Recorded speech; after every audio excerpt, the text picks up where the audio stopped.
first of all, do you condemn this terror attack by Hamas? Well, I'm not sure why we should be spending time instead of putting context, asking me about my opinion. I'm here as an analyst and I don't represent anybody, Mark. I don't think this is the relevant question. We seem to be obsessed with asking the same questions, with talking about the same things, with demanding some sort of line to be drawn between good guys and bad guys. And you should know better. You should know that the story is far more complex and nuanced than that. Well, it is possible to have a human reaction to these things, of course, and I just wondered what yours was. Viewers time to give them context rather than my opinion, which naturally would be that I can't tolerate to see any civilian put in a situation of danger, and unfortunately, this is commonplace in a country that has been under occupation and brutal oppression for over half a century. It doesn't always make the news on your screen, but it's an everyday reality for Palestinians. Well, it quite often does make the news on our screen. But the reason I'm asking, Nour, is that you are an analyst and you know about these things. And I just wondered what you thought was achieved by, murdering women and children, by massacring people at a music festival and taking these hostages. I wonder, what is Hamas seeking to achieve by that?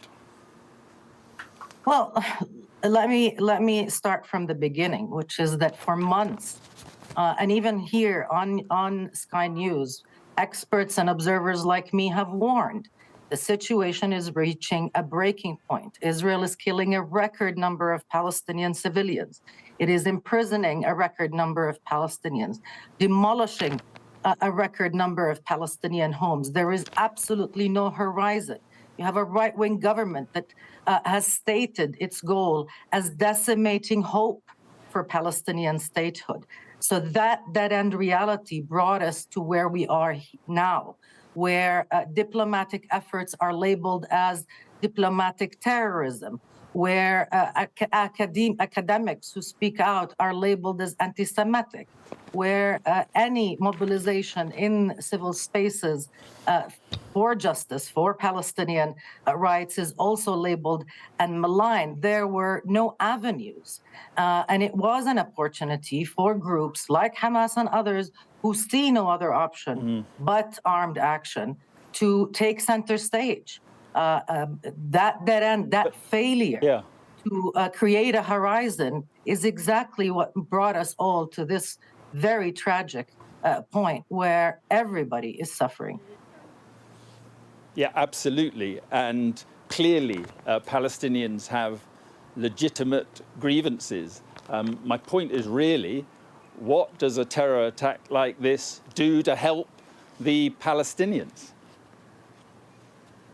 Well, again, it is not about that one attack. It's about a dead-end situation that, we're with no options for a breakthrough, with no options for an end to the occupation, with no options for an end to the siege of 2 million Palestinians in Gaza, whose majority are under 35 years of age. A 20-year-old in Gaza has already survived 5 wars.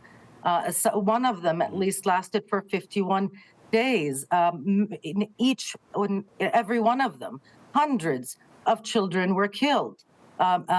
Entire families were wiped out, just as they are being right now in Gaza. So the answer really for me, has to do with changing the mantra and changing the way we deal with this. This is not about good guys versus bad guys. It's not about whether you allow Israel, which is accused of documented war crimes, to commit even more war crimes in order to maintain its stranglehold and control over the Palestinians. It's about ending this once and for all, about giving Palestinians their right to be free from this cycle, free from being beholden to a dynamic of violence and brutality, both ways.